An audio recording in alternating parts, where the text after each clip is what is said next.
Price the Lord. ஆண்டவருக்கு மகிமை. இந்த காலையிலே உங்களை சந்திப்பது ரொம்ப சந்தோஷம். இயேசுவின் இனிய நாமத்தில் உங்களை வாழ்த்துகிறேன். கலாத்தியர் 6ஆம் அதிகாரம் 9வது வசனம்.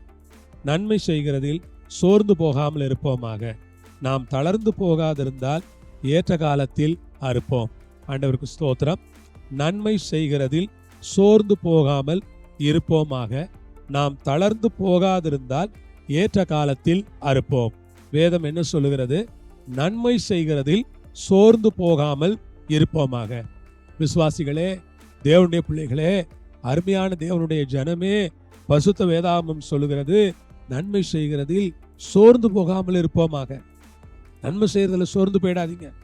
தொடர்ந்து நன்மை செய்யுங்க. நீங்க செஞ்ச நன்மையை விட்டுறாதீங்க. நிறைய நேரங்களில் ஏன் செய்யணும், இன்னும் எதுக்காக செய்யணும், இந்த நன்றி இல்லாதவங்களுக்கெல்லாம் ஏன் செய்யணும், எவ்வளவு செஞ்சாலும் நன்றியே தெரியல இவங்களுக்கு, எவ்வளவு செஞ்சாலும் வாங்கிக்கிடுறாங்க, ஆனா எனக்கு அதனால என்ன பிரயோஜனம் அப்படின்னு சோர்ந்து போகக்கூடாதான்.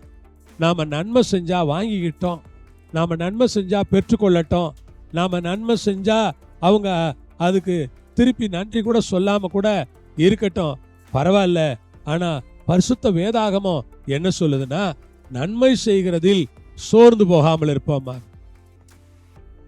உங்களுக்கு ஒரு பழக்கம் இருக்கணும், நன்மை செய்யறதுல நான் சோர்ந்து போக மாட்டேன்.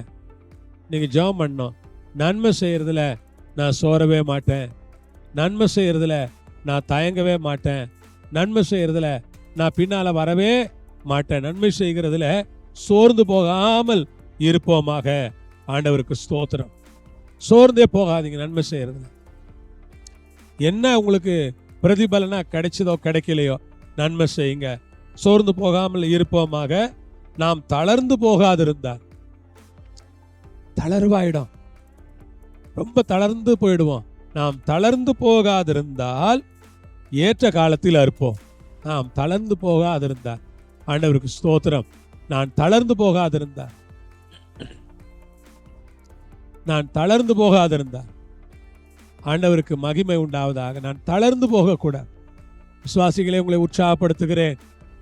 சில நேரங்களில் எனக்கு கூட அப்படி தோன்றும், இன்னும் செய்யணுமா, எதுக்கு செய்யணும், என்ன பிரயோஜனம் இருக்கு, செஞ்சு செஞ்சு என்னதான் திரும்ப கிடைக்குது நமக்கு? இல்லை, பைபிள் சொல்லுகிற நாம் தளர்ந்து போகாதிருந்தால் ஏற்ற காலத்தில் இருப்போம். ஒரு காலம் வருகிறது, அது ஏற்ற காலம்.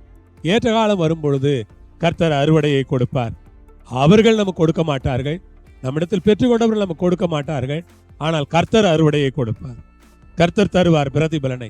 கர்த்தர் நமக்கு ஆசீர்வாதங்களை அனுப்பி வைப்பார். கர்த்தர் நமக்கு நன்மையை பலனாய் அனுப்பி வைப்பார். பெற்றுக்கொண்டவர்கள் செய்யவில்லையே என்று சோர்ந்து போவதை விட, நான் தளராமல் செய்வேன், சோராமல் செய்வேன், யோசிக்காமல் செய்வேன், பின் வாங்காமல் செய்வேன் என்று தொடர்ந்து செய்து கொண்டிருப்போமானால் ஒரு அறுவடை காத்திருக்கிறது. கர்த்தர் உங்களுக்கான ஒரு அறுவடையை, அது ஒரு ஆசீர்வாத அறுவடை, அது ஒரு நன்மையின் அறுவடை, அது ஒரு ஜெயமான அறுவடை. அதிலே நீங்கள் எவ்வளவு விதைத்தீர்களோ அதை பார்க்கிலும் பல மடங்கா, ஆமென், பல மடங்கா. Praise the Lord. நீங்கள் விதைத்த அளவல்ல, நீங்கள் ஒரு படி நெல்லை விதைத்தால் அது எப்படி குறைந்தது ஒரு 100 படி நெல்லை கொடுக்கிறதோ, அதே போல நீங்கள் செய்த நன்மை சிறியது, ஆனால் நீங்கள் பெற்றுக்கொள்கிற ஆசீர்வாதம் பெரியது. ஆண்டவர் உங்களை பெரிய அளவிலே ஆசீர்வதிக்க நீங்கள் தொடர்ந்து நன்மை செய்யுங்கள். நன்மை செய்து கொண்டே இருங்கள். கர்த்தர் தாமே உங்களோடு இருப்பாராக, உங்களை ஆசீர்வதிப்பாராக. அவருக்கே மகிமை. ஜெபிப்போம். நல்ல ஆண்டவரே, இந்த வேலைக்காக ஸ்தோத்திரம். உங்களுடைய பிள்ளைகளை ஆசீர்வதியும். நன்மை செய்கிறதிலே சோர்ந்து போகாமல் இருக்க அவளுக்கு கிருபை கொடுத்து வழி நடத்தும்படி ஜெபிக்கிறேன். கரங்கள் ஒப்பு கொடுக்கிறேன். இரக்கமுள்ள பிதா, இவளை ஆசீர்வதிப்பீராக. கிருபையுள்ள நாமத்தை மாத்திரம் தொடர்ந்து மகிமைப்படுத்துங்க. கன மகிமை எல்லாம் எடுத்துக்கொள்ளுங்க. இயேசுவின் மூலம் பிதாவே, ஆமென், ஆமென்.